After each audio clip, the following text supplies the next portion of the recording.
So today we're in Vila Sol, which is a beautiful little spot just outside Villamoura. It's kind of like, look around here, it's like suburbia. It's beautiful. Right near the beach, everything, all that kind of stuff, and we'll talk about that a little bit later. But the reason we're here is because we want to talk about real estate and the process of buying this particular house that we actually bought for a client who came from the States. So let's go and find out if Nick Smith's inside. He said he'd be here.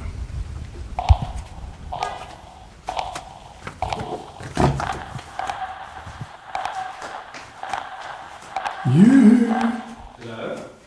Hello. Ah, What are you doing? you're working.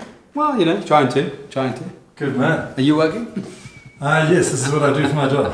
This is my job.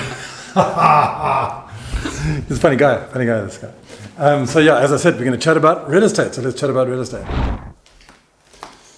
Oh, awesome. So Nick, obviously getting to the final point where we're at right now, where the client owns this house, there's a whole lot of stuff that happens beforehand. Mm-hmm. And I think the first thing is just deciding a budget. Like, we assume people have a budget when we come here. Not everyone gives it to us, but...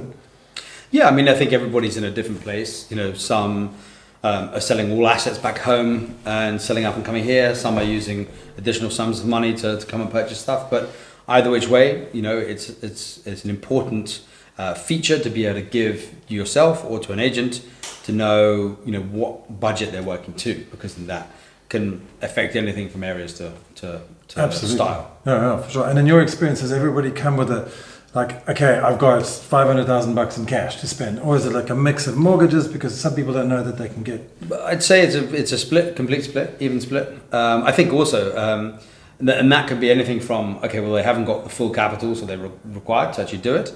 Then there's others that are like, well, the cost of money is much cheaper here in Europe at this moment in time. So leaving money back home and using, the rates to borrow for, 15-year period, but it's all circumstantial, age, how how much money you've got to put down, etc. So it's worth exploring, all of that. Because it sounds like there's a lot of different ways to play it, and as you say, it depends on your personal situation. Yeah, I think alongside the budget side of it, it's never too early to have a conversation with a mortgage broker as well, just to purely, understand what the rates are out there at the moment, what works for you, what you might need to pull together, because it can take a little bit of time. Because I think some of you guys out there don't realize you can actually get a loan for a house and a mortgage for a house here in Portugal if you're a foreigner. So that's an exciting thing to think about. But now the second most important thing, or the second thing in the list, is where to live. And we've gone over this in a separate video, but obviously it's very, very important, because otherwise you'll be looking for a house over there, and then somebody like a house over there. Yeah, I think it's part of the there's an element of journey, right? And sometimes budget does dictate, so it's not all a linear process, but the more time one has spent here, what you want to achieve from a lifestyle, from an investment, whatever it may be, the reason for you coming, getting that area narrowed down, because the Algarve isn't big, but it's all, there's and not narrowing it down can be, detrimental to the time. So spending that time and getting out there and working out whether you want coastal, countryside, more Portuguese rather than tourist, etc., will help speed up the latter process massively. So it sounds like a silly and obvious question, but how do people, not drill down to exactly where they want to live? Well, number one, there's obviously a lot of videos that you can look at. We've got one just about every single town as well. And I think scouting as well, using our scouting service or going out with you as well. Yeah, but I still think before that, it's right down that list. What are you swapping? Why are you leaving? For some, it's like, I don't want the city anymore, and I want to smell sea air, and therefore you're going to need to be by a town that has that, So it's writing down those most important points, your drivers, that will help us and help you define where you want to be, because our people and our specialists can look at that list and go, okay, well, really you're looking at 6 towns. Yeah, it's amazing how easy it is when people say, look, I need to be 30 minutes from an airport. I don't need to be right near the coast. I want to be in a place where lots of Portuguese people are, so they can live all year round, etc. So when you think about those kind of things, it does definitely help to narrow it down. Yeah, and you've got hospitals, you've got schools. It all depends on your thing. So just trying to think about everything. And look, in reality, buying is a moment in time. Can you guarantee that you can deliver 100% of the list? No. But if we know what the parameters are, maybe we could be 5 minutes further away, and that's actually acceptable, you know. So it's just get that down, and that's the first sort of real sort of stake in the ground of where we're actually looking, where we can look. Okay, so we've got that down. We've got a budget. We've got an area where we're going to live, more or less a town or something. What's next? Is kind of finding someone to work with. I think that's a local expert really is going to be the main help. Well, that's you, clearly. Yeah, I mean, I don't want to blow my own, no. But no, it's, that's what we like to do. That's what we're here for. That's what the transition of the journey is, to try and provide that service to everyone that wants to come and wants support on the ground, because it's not all, most people are coming from abroad. It's not quite as easy as turn up and I've got 3 weeks to buy a house. It's a journey, it's a process, so is that engagement where we can, whether that's getting involved in the tours, whether that's getting involved in just coffees and conversations on that first scouting trip, whatever it may be. But yeah, when we get to that point, you've narrowed the areas, you know what the budget is, you kind of roughly know what your time is, then yeah, we can get out onto the ground and start looking at real life opportunities. Okay, so you've got a budget, you've got a place, more or less, and you've got an agent. Now what?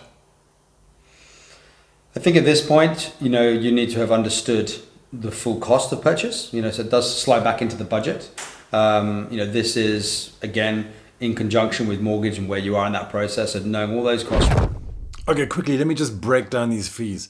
So first of all, there's IMT, which is a property transfer tax. Secondly, there's a stamp duty, which is obviously applied on the transaction. Then there are notary and registration fees, and there are also legal fees that you pay to a lawyer. So let's break these down quickly.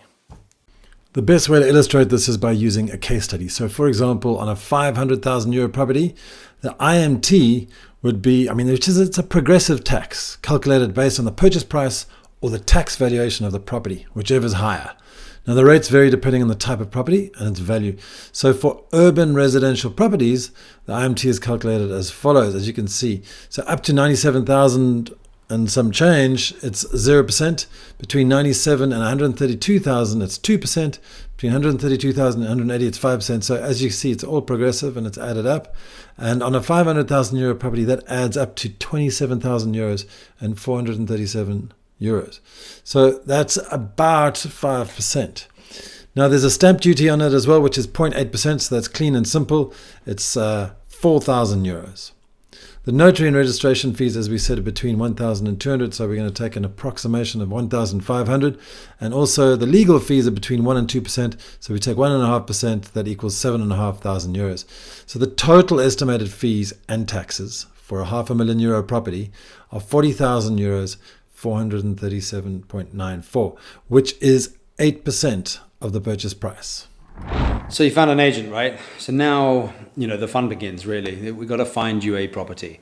This will come down from your criteria list, and we will get out in the marketplace using all the tools we have to find those properties. Now, these lists aren't always completely narrow.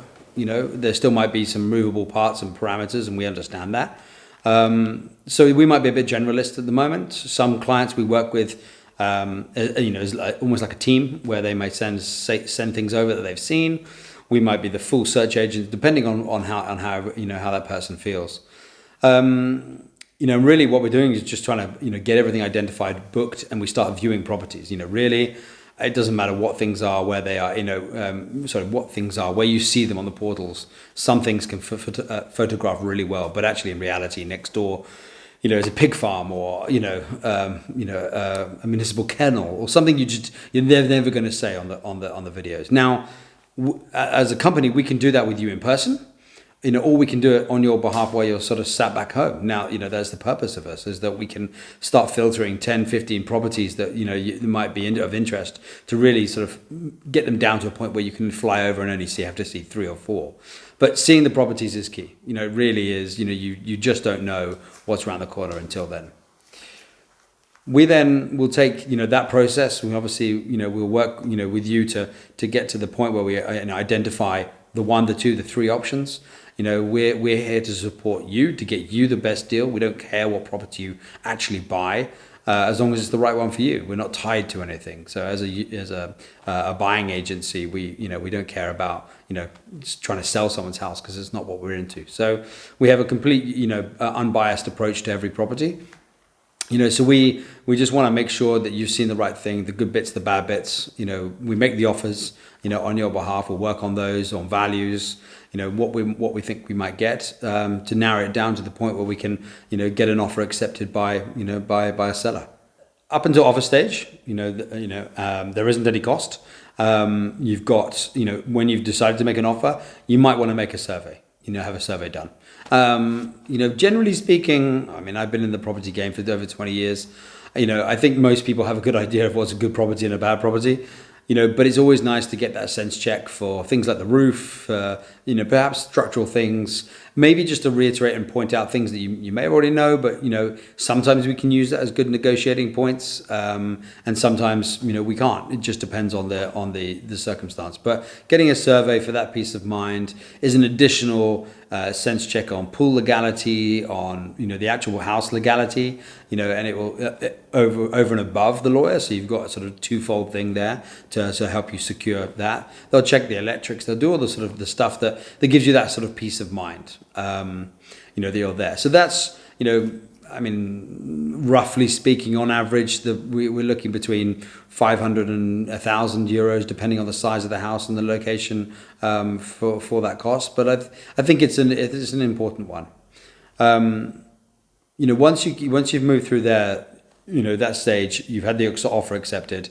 Your first major cost is going to be your CPCV, or your promissory contract, which is where you're putting down 10% of the value of the house, typically, to secure it. If it's a new build, that does change. But for the base of mathematics, normally it's 10%, and you're putting that down to secure the contract. In that contract is the terms of how the rest of the deed is going to be executed, the time frame, and any other nuance that we might put in there, any works to be done, what furniture might remain, etc. So there's a few bits in there, but at this point, obviously, you would have had a lawyer. So the lawyer is obviously key and important. Some people do it without one. It's not something I would ever recommend. They are there for that sense check of legality as well of the property, and to guide through that whole process. So having a good one is definitely worth its weight. Okay, and then the next step is to actually sign the physical deed. The actual deed. Yeah, exactly. So there'll be a date set, or target dates, depending. If it's a mortgage, we're governed by the bank. The bank will dictate when that date happens, because of all the stuff that they have to do. If it's between a cash buyer and the seller, then things can move relatively quickly. Just one caveat: you don't actually have to go to CPCV. Not looking to confuse things, but CPCV is really a defense. It's really confusing. No, but it's important to do it, in my opinion. But it's also a defensive moment to make sure you can't get, I think the word is gazumped, in the marketplace, and someone can't steal the house from underneath you. But equally, if you've got a good seller, or you can actually move very quickly because you're cash, you can just go straight there. So the process in reality can be the same. The due diligence happens prior to CPCV anyway. So, and during CPCV. So you can kind of do both. And who exactly does that due diligence? Obviously, you do a part of it, and the lawyer does another part of it, right? We do a standard sense check, but we rely on the lawyer to do the actual detailed, legal checks, title checks, etc. So they do all that work themselves, and provide that. And sorry, they'll be taking the documents of the house, and they're going to go and check it against the documents in the Câmara Municipal, and making sure it is what it should be. If it's a 3-bedroom house, not a 4-bedroom house, or etc. Yeah, and whether it's got a pool, whether that pool's legal or illegal, that's a whole different conversation for a different day. But they will check all that kind of stuff. And that is also what we're saying the surveyor will do as well as part of their diligence exercise. So, there is the sort of two bits in there, two buffers, to make sure that things don't get lost.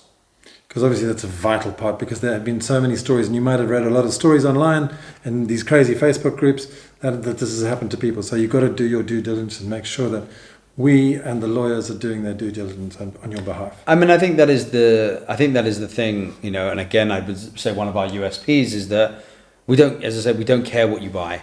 we just want you to buy correctly and the right legal right thing. Whereas an agent selling a property, they don't care. They just want to sell and get their money. So, that's where the problems have happened, is that people are trusting someone that they can buy a bit of rustic land and develop a house on it, or the ruin's legal, and they're not doing their diligence because they want to save the 1% fee of a solicitor.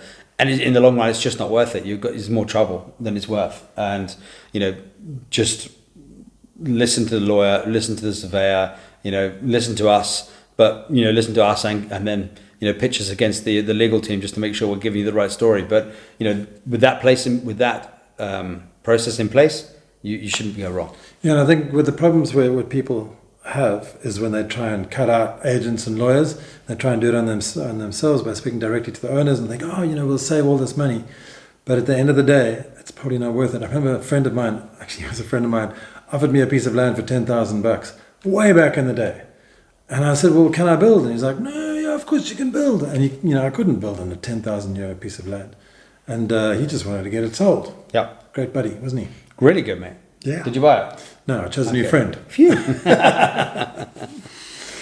So, and then obviously there's, to sum it up at the end of the day, after all the processes are happening, you move in, life ends happily ever after. Are there any sort of returning to the processes at all? Anything that we have to consider? No, I think I think you're going to talk about this, separately about, the sort of the paying of the costs and registering the house and all that sort of stuff. You then actually, there's a reality of, you're then in a home and you're living. So you've got all the bills, the lawyer will move the bills over for you, the contracts, so the electricity, gas, water, whatever it might have. I mean, obviously the sort of, let's say the nice amenities, the internet and security systems, again, they can potentially be ported over, but you might want to set up your own ones and move those. So there's a little bit of reality, but the lawyer will take care of the first stuff and the hard stuff. So the lawyers are going to do your mobile phone for you? Not your mobile phone. They'll do the household stuff, the electric, gas, and that kind of stuff. Because that's an interesting point, actually. When a lot of people, like you, for example, you're very kind and you're helping people because obviously you want them to get the job done and you want to make sure that they're happy as well. Mm-hmm. And then some clients will be like, oh, can't you just do this internet mobile phone? Can't you just connect my water? Can't you just do this and this and this and this? And that's not really your job, right? No, absolutely. I mean, look, we're here to help. There does come a point where it's sort of above and beyond. But look, if someone's really stuck, we can look to help. But the legal departments, have these sort of people in place to do these for a living. So if you want them to do things more than above the standard things, then by all means ask them. If you get stuck, we're not going to say no to helping you. It might be something we quote for and as an additional cost, but we don't want you to be left in the lurch. Great stuff. Thanks, Nick. My pleasure. All right, and the reason we're here at this house is because we've bought this house for a client from America. He was originally from South Africa, actually, and it's a great spot. I mean, you look around here, it's really is amazing. It's called Vila Sol, and it's just near Vila Moura. So you're close to the beach. Got a great community of expats around here as well, and this is a beautiful spot. It's brand spanking new. It's lovely. Look at this kitchen. Voila, awesome.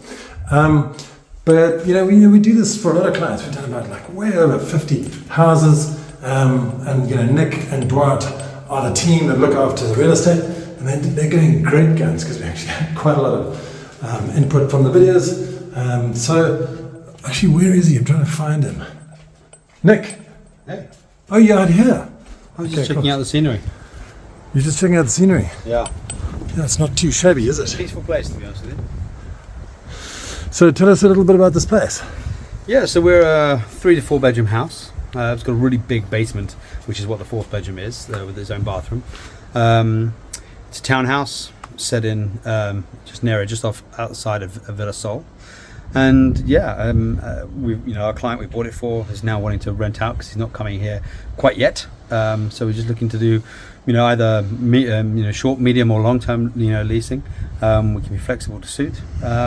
And yeah, just trying to help him, yield some cash from it. Excellent. Well, thank you. So yeah, this could be yours if you want to come and stay here for a while. Oh shit, I almost fell off the edge. The beach is just over there. I'll go get the drone up and I'll show you what it's like.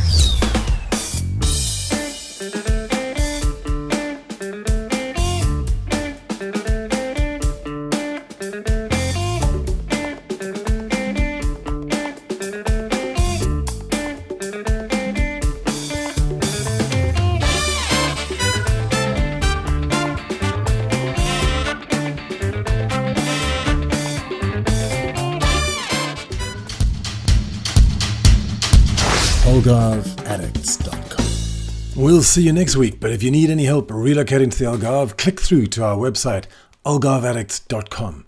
We offer tours, immigration assistance, long-term rentals, and we can buy you a house.